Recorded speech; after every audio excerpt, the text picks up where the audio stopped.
5 years ago, I bet on a dream, a promise of the ultimate version of a classic card magic book, the Paper Engine 20th Anniversary Edition. I paid for it in 2020, waited through delays, doubts, silence, and 2 weeks ago, it finally arrived. After such a lengthy waiting period, the question is this a masterpiece worth the wait or a massive letdown? Stick around, I'm spilling everything. If we haven't already met, I'm Jeff Kowalk, the producer of Erudite Magic, and for the last 5 years, I've been diving into magic books every Sunday. Today, we're unpacking the Paper Engine 20th Anniversary Edition to figure out, does it live up to the hype? And trust me, there's one thing about this book that actually surprised me. So how did we get here, and why did I have to wait 5 years? Back in 2020, we were all sitting around during the pandemic wondering what we were going to do. And the Conjuring community, which is run by Aaron Fisher, the author of the book, decided that they would offer up a special deck and a little jumpstart into the Conjurer community. Built into this campaign, they always had a goal to reprint the 20th anniversary edition, but along the way they set a stretch goal and said, if we reach $100,000 on this Kickstarter campaign, we'll change it from a paperback version, just a simple reprint of the original, to a hardback version with some updates and things like that. By the time everything was said and done with the Kickstarter campaign, they blew past the $100,000 mark, and therefore the new hardback edition was on. I was intrigued and signed up right away. As you may be aware, it doesn't appear that there is a softbound version online, so we're going to tackle why that happened, but first let's take a look at the hardbound version that I ended up with. Approximately 160 pages, and it's pretty much a straight reprint of the original 2002 version of the Paper Engine. However, there's an all-new material section in the back dedicated to teaching the natural dealing position and new updates on the gravity half pass. We'll come back to whether or not that adds much value to this book, but that's basically what's new. Does this 20th anniversary edition deliver on its promises? Let's find out. Honestly, the production values are top-notch, and the book itself is absolutely gorgeous.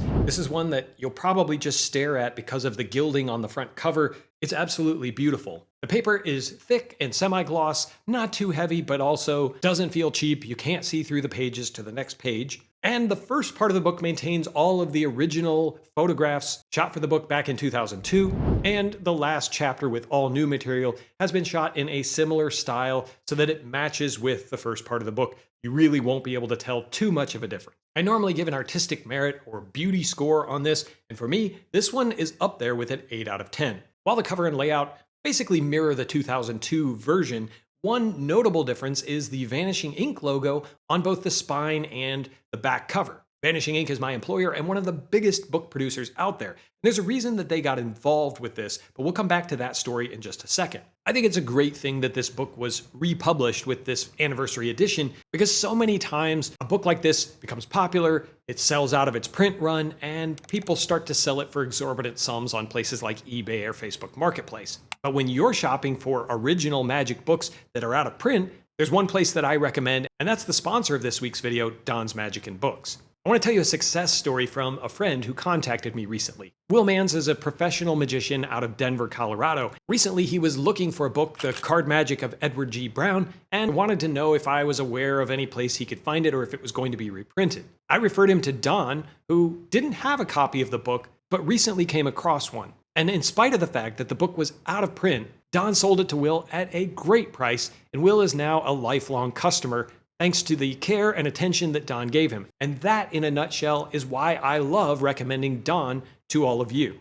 So whenever you're looking for some sort of book to add to your magic library, hit up his website, which I'll drop down in the description below. You'll absolutely love the wide assortment of books that he has, and who knows, you may even find that rare, out-of-print book that you've been looking for. I don't know what you're waiting for. Be like Will and start shopping with Don's Magic and Books this week. Let's look at the contents of the book to talk about what you could expect from a book like this and whether or not you would find it worth it. So what actually is the Paper Engine, with the subtitle Tension, Focus, and Design in Card Magic? As you can imagine, with a title like that, it is 100% card material. This book is different than a lot of other books because of its focus on both theory and sleights. The first part of the book opens up a little bit like a card college or a royal road to card magic, where the focus is on technique and sleights. Things like passes, controls, switches, Aaron's take on topping the deck, a palming move, and even a one-handed pop-over move. As you might gather by the terms that I'm throwing out, this is actually for seriously intermediate to advanced card handlers.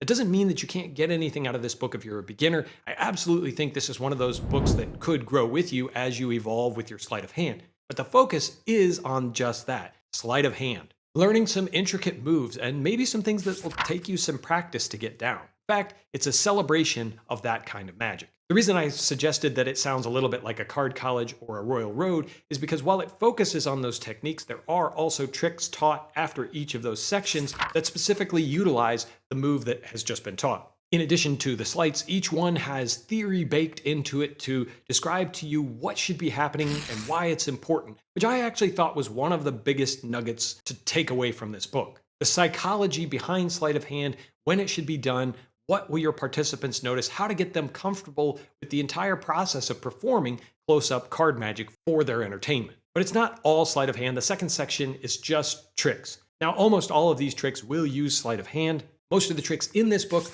are going to be variations on a theme of classic tricks, and Aaron does a good job of citing his inspirations and where you might find more information. This sleight-focused approach sounds great for some magicians, but is it for you? So let's talk about whether this is worth the wait, and let's talk about why there was a wait. When the Kickstarter originally finished up around September of 2020, Aaron Fisher thought, well, look, I've learned so much about teaching the gravity half pass and natural dealing position that I think it's worth revisiting to make it easier for people who are reading the book to understand how to perform these moves. So he decided to rewrite it. But as is often the case, it's so much easier to think that you're going to rewrite something than to actually do it. And I think that Aaron got bogged down in a lot of the details and how to summarize everything he'd learned over the last 20 years. One thing led to another, the pandemic continued, busy with Conjurer community, Aaron had some health scares and some things that took some serious time and attention away from working on the book. Long story short, he finished writing these 2 new sections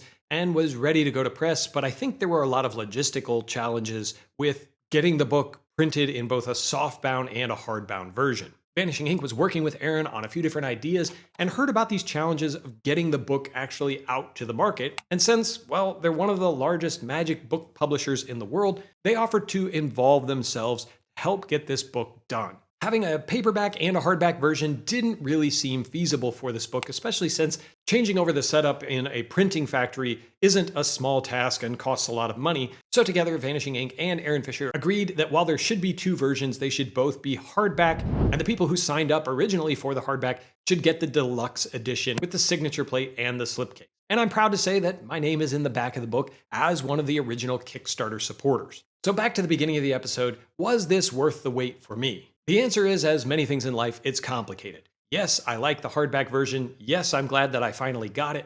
But for me, the new material in the back of the book didn't resonate as much as I hoped it would. When I read through the first part of the book, the straight reprint, the descriptions are all fairly concise and keep things moving in a fairly snappy pace. When you look at the more recent write-ups on this natural dealing position and the gravity half pass update, things get really, really detailed. Now, you may find that that level of detail is a benefit to you, but for me, I thought that it was slightly redundant and a little bit too long for my tastes. That does not in any way impact the value that I got out of this. In fact, I think for $50, this is a steal for a book that is as lavishly produced and teaches some really great sleight of hand and card magic in it. The actual value of this book is in reading through the subtle details, especially in those early chapters where Aaron is teaching you what makes for effective sleight of hand magic.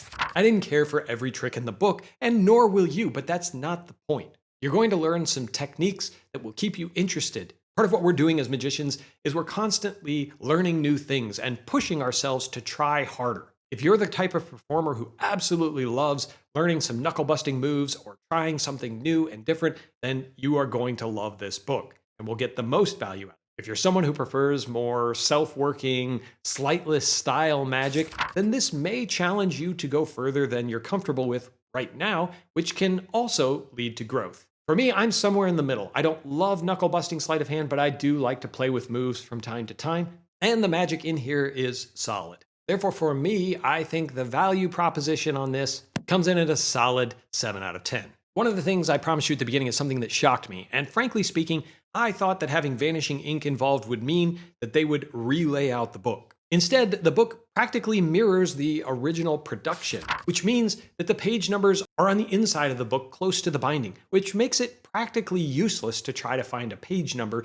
if you're just flipping through the outer edge. And the margins are super thin around the outside edge of the book, while they're more generous toward the binding. I don't really understand that. I'm used to a more uniform layout of spacing, and while it doesn't detract from the overall value of the book, if you're the type of person that likes to write in the margins, you probably aren't going to be doing that with this book. If you're into sleight of hand, then I totally think this is worth it, and you should check it out. If you want to understand more about which type of magician you are when it comes to sleight of hand, then check out this video I made for you.